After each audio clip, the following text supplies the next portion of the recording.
Assalamualaikum warahmatullahi wabarakatuh. Ada beberapa cuplikan video yang akan saya tampilkan kepada kawan-kawan sehingga kita sampai pada kesimpulan saat ini Jokowi sebenarnya panik jika Anies Baswedan membongkar kasus atau skandal ijazah palsunya. Kalau sempat Anies Baswedan dibawa oleh Rosario untuk membuktikan keaslian atau kepalsuan ijazahnya Jokowi ini. Jika benar ijazah palsu, Jokowi hingga KPU dapat diseret ke penjara.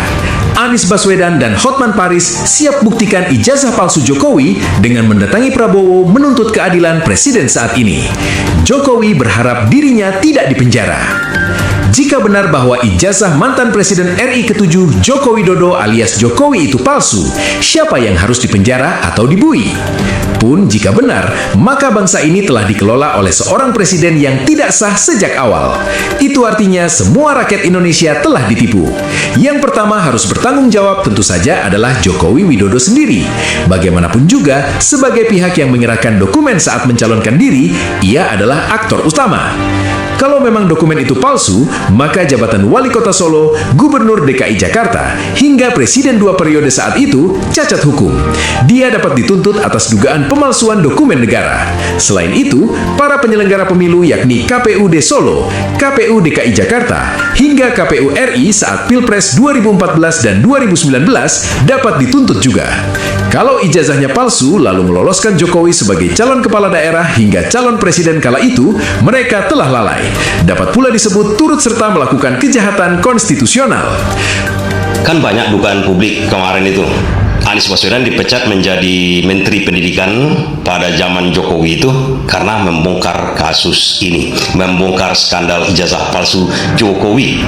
Dugaan publik memang sangat berdasar. Kenapa? Kalau Anies Baswedan dipecat gara-gara mengungkap korupsi sampai 23 triliun itu tak masuk akal rasanya, itu tak menyangkut apa-apa kepada Jokowi. Tapi kalau menyangkut ijazah, skandal ijazah palsu ini akan luar biasa besarnya pada waktu itu.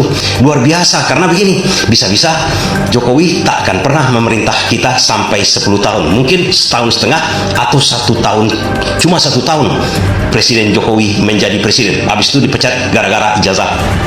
Mungkin saja, kan begitu. Karena kan tidak masuk akal kawan-kawan. Coba bayangkan sekarang, misalnya Prabowo di-endorse oleh Gibran, kemudian tiba-tiba setahun setengah habis itu Gibran dipecat oleh Prabowo. Begitu juga Anies Baswedan ini. Anies adalah tim suksesnya atau ketua tim bagian-bagian ketuanya lah di tim suksesnya Jokowi dan berhasil memenangkan Jokowi menjadi presiden. Kemudian diangkat menjadi Menteri Pendidikan. Tapi nggak sampai 1,5 tahun dipecat. Kan nggak logis.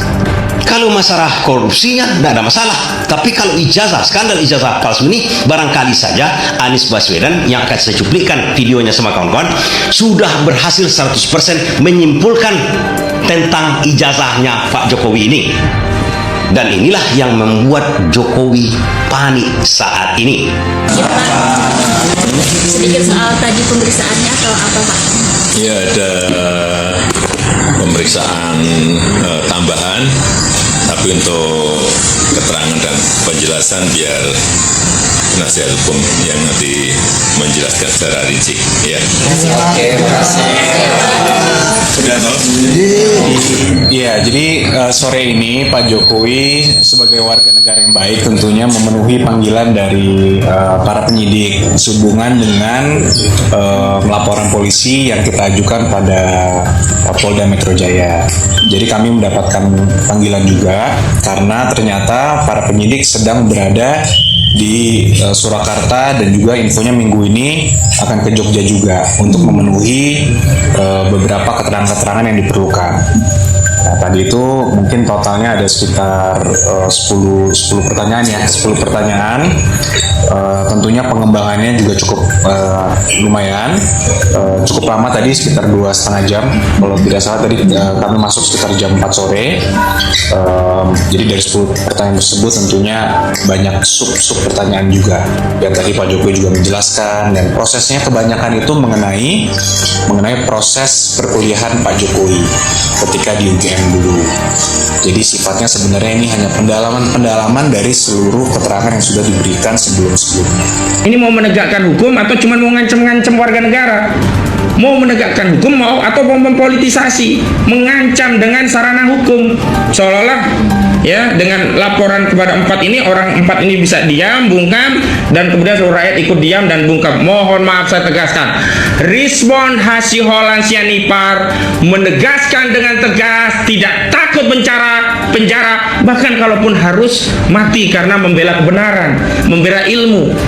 Dan mohon maaf, saya kutip apa yang disampaikan oleh klien kami Pak Rizwan ya Hasyiholan Sianipar, Saudara Jokowi bisa menipu pendukungnya, tapi tidak bisa menipu teknologi. Karena itu kami mau nanti proses pembuktian yang menjadi basic itu adalah pembuktian secara teknologi, jangan testimoni. Kalau testimoni, keterangan saksi udah banyak tuh yang bohong-bohong, seperti di kasus PN Surakarta, saksi-saksi yang dihadirkan untuk menjerat Gus Dur dan Bambang Tri ketahuan banyak bohong. Bahkan ada kepala SD Tirtoyoso, itu dia sudah non muslim tapi masih mengaku muslim, bohong. Kemudian ada juga yang menyatakan Jokowi itu pinter ya, ranking 1 terus. Ternyata enggak ranking 1 terus, bahkan mungkin bisa jadi enggak ranking 1. Ini kan bohong-bohong. Makanya basis daripada pembuktian kasus ijazah palsu ini adalah teknologi, bukan testimoni. Nah, yang kami khawatirkan adalah ini, penyidik mengikuti kemauan saudara Jokowi selaku pelapor. Kenapa? Penyidik memaksakan menyelundupkan pasal 32 Undang-Undang ITE yang tidak ada kaitannya dengan kasus ijazah palsu, semata-mata hanya dengan motif agar bisa menahan klien kami. Kenapa? Karena ancamannya 8 tahun. Ini nggak ada kaitannya dengan ijazah palsu. Nih, saya bacakan ya, pasal 32 Undang-Undang ITE. Setiap orang dengan sengaja dan tanpa hak melawan hukum dengan cara apapun mengubah, menambah, mengurangi, melakukan transmisi, merusak, menghilangkan, memindahkan, menyembunyikan suatu informasi elektronik dan atau dokumen elektronik milik orang lain atau milik publik. Nggak ada kaitannya. Dr. Rizwan itu menganalisa font, bukan mengubah font. Dr. Rizwan itu menganalisa spesimen tanda tangan, bukan mengubah tanda tanganannya. Polemik ijazah Presiden ke-7 RI Joko Widodo kembali menjadi bara dalam sekam politik nasional. Isu yang telah muncul sejak 2019 itu tak kunjung benar-benar padam. Gugatan datang silih berganti, klarifikasi sudah diberikan, bantahan disampaikan, namun perdebatan tetap hidup. Kini, publik menyaksikan dinamika baru. Sejumlah tokoh nasional seperti Anies Baswedan dan Hotman Paris disebut menemui Presiden terpilih Prabowo Subianto untuk memastikan bahwa semua proses hukum berjalan adil, transparan, dan tanpa intervensi. Di tengah pusaran ini, satu pertanyaan mendasar menggema. Apakah bangsa ini siap menyerahkan semuanya pada mekanisme hukum, apapun hasilnya? Negara tidak boleh berdiri di atas keraguan. Dalam negara demokrasi, legitimasi bukan hanya soal suara terbanyak, ia juga soal kepercayaan. Jika ada tudingan serius, maka jalur yang tersedia hanyalah satu, pengadilan. Bukan opini media sosial, bukan asumsi politik, bukan framing kelompok tertentu, hanya hukum. Jika suatu hari pengadilan memutuskan tidak ada pelanggaran, maka polemik harus berhenti. Jika sebaliknya ditemukan pelanggaran, maka konsekuensi hukum harus ditegakkan. Itulah esensi negara hukum. Pertemuan elit dan pesan politik. Ketika tokoh-tokoh politik dan praktisi hukum bertemu kepala negara, publik tentu membaca pesan yang lebih luas, bukan sekedar soal ijazah, melainkan tentang standar etika kekuasaan, tentang presiden bagi masa depan. Karena jika hari ini isu seperti ini dibiarkan tanpa kepastian hukum, besok siapapun bisa menjadi sasaran tuduhan tanpa ujung. Dan jika hari ini hukum terbukti mampu menyelesaikan polemik dengan transparan, maka demokrasi justru diperkuat. Asas pembuktian tidak boleh dibalik. Negara tidak boleh berjalan dengan logika. Halo teman-teman, kembali lagi dengan saya di channel YouTube ini. Kembali saya membacakan komentar netizen setentang dengan cuplikan video sebelumnya yang teman-teman tonton. Nah, teman-teman langsung saja saya mulai dari komentar yang pertama. Dari Basman mengatakan, saya curiga ada uang berputar terus sehingga kasus ini tak ada habisnya. Kemudian patut dihukum mati karena sudah menipu 280 juta rakyat Indonesia. Maling temamnya, maling garong temamnya. Orang jujur belum tentu temannya jujur. Kemudian, rakyat menunggu orang yang jujur menjalankan undang-undang. Silakan tobat tapi hukum harus dipenjara. Kalau terbukti ijazah Jokowi, maka wajib dia kembalikan uang negara yang diterima sebagai gaji mulai wali kota Solo 2 periode, DKI 2 tahun dan 2 periode sebagai presiden, dan hak pensiunnya dicabut dan fasilitasnya yang digunakan harus dicabut. Kemudian, hukum mati aja kejahatannya ngalahin koruptor. Termulnya juga harus dihukum yang seberat-beratnya. Satu pakai sama Rismon sebela 12 grupnya. Kemudian teman-teman dari Syarif mengatakan, kalau terbukti ijazah palsu, kenapa harus takut diadili? Siapa yang berbuat, dia yang harus bertanggung jawab. Hukum harus ditegakkan dan jangan pandang bulu. Penjarakan Jokowi dan banyak menghabiskan uang negara. Indonesia negara hukum, siapa yang bersalah harus diproses secara hukum. Seterusnya, dari Johani mengatakan, Jokodok itu manusia sangat licik dan gede bohong. Ingat, oknum KPU, KPK, Bawaslu, Polisi, Jaksa, Hakim UGM sudah dibungkam dengan jabatan sehingga semua kasus-kasus Jokodo selalu ditutupi dan dibela habis-habisan karena demi uang dan jabatan. Semua harta hasil korupsi Jokowi dan semua aset hasil presiden palsu semuanya harus disita dan harus dikembalikan ke rakyat. Dan Jokowi harus dihukum yang seberat-beratnya karena gara-gara ijazah palsunya sudah membuat gaduh, memecah belah bangsa dan merugikan bangsa dan negara. Teman-teman, kemudian dari Murah Mahasibuan mengatakan, jangan takut negara untuk menangkap Jokowi karena sudah merusak negara ini di setiap sendi-sendi negara. Silakan bertobat, tapi uang negara ribuan triliun rupiah yang dirampok harap dikembalikan. Tegakkan keadilan seadil-adilnya, jangan mau dibohongi lagi. Tobat itu apa? Bukan hukuman. Kalau sempat Anies bicara, maka selesailah Jokowi. Teman-teman, kemudian komentar dari Basman mengatakan, takut dipenjara, kembalikan semua barang negara, rumah, tanah, gaji, utang negara hasil korupsi, pembunuhan KM 50, kanjuruhan, KPPS, pagar, laut, dan lain-lain. Kejahatannya sangat pantas untuk dihukum mati Jokowi. Kemudian, kembalikan saja uang rakyat, harus diusut tuntas bersama termulnya korni-korni itu secepatnya. Jika benar palsu, harus bertindak tegas agar dapat sebagai pembelajaran bagi negeri ini. Kalau Jokowi merasa sudah tua, pantas bertobat, tapi hukum rakyat tetap berjalan. Enaknya aja enggak mau dihukum perbuatanmu sendiri, haruslah dihukum biar Indonesia aman. Seterusnya, mencari makan dengan cara tidak halal, bela pembohong. Jangan segan-segan, Jokowi harus dipenjara penipu rakyat.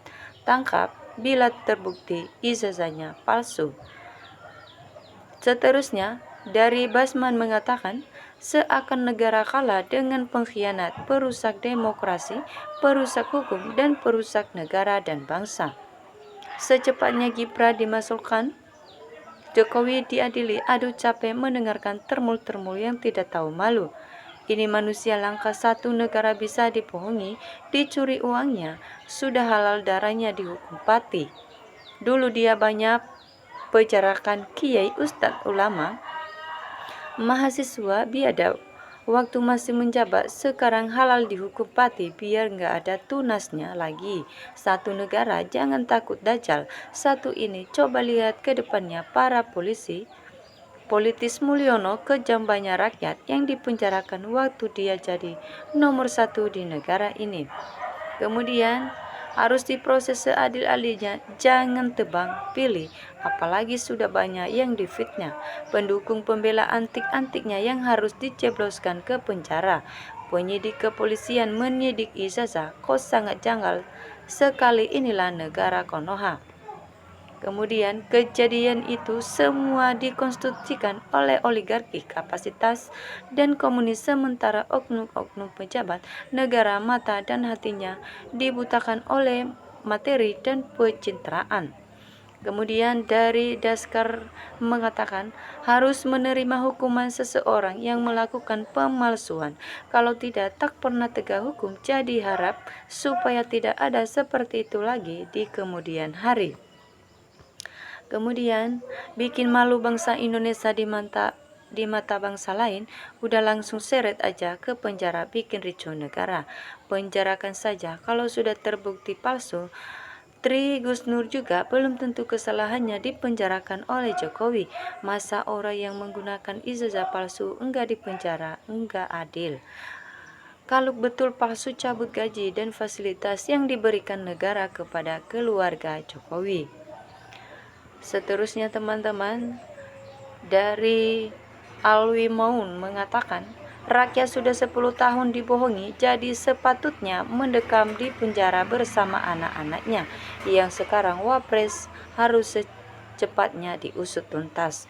Seret saja jika benar namanya saja penjahat besar negara NKRI. Semoga semua kejahatan yang masih disembunyikan, jika memang benar, agar dia diberi hidayah agar cepat insaf sebelum waktu tiba pemilik rumah memintanya kembali untuk bertanggung jawab atas perbuatannya selama di dunia sakitnya, nauzubillah. Seterusnya teman-teman, dari Mustamih mengatakan, silakan bertobat tapi proses hukum harus berjalan karena menipu rakyat Indonesia dan merampok uang negara. Kemudian harusnya sih seumur hidup di penjara sampai mati, dia pantas dihukum. Bagus, beritanya kok bisa lolos, berarti banyak yang terlibat. Sedangkan untuk jadi CPN salah susahnya minta ampun. Kemudian enak aja gak mau dipenjara. Kalau mencarakan orang lain bangga dengan gembira, harus dipenjarakan kasusnya. Begini saja bersedia tobat tidak? Mau dipenjara? Apa sudah berani ini kasusnya selesai? Kalau benar, paling tidak hakim sedianya harus konpres biar mengundang berbagai media bahwa ini sudah ketok palu. Gitu saja, kok ribet banget? Biar ngulang-ngulang lagi, sudah clear. Nah teman-teman, itu adalah komentar dari netizen yang telah saya bacakan. Jika ada tanggapan yang lain, mari teman-teman tinggalkan di kolom komentar. Salam NKRI, harga mati.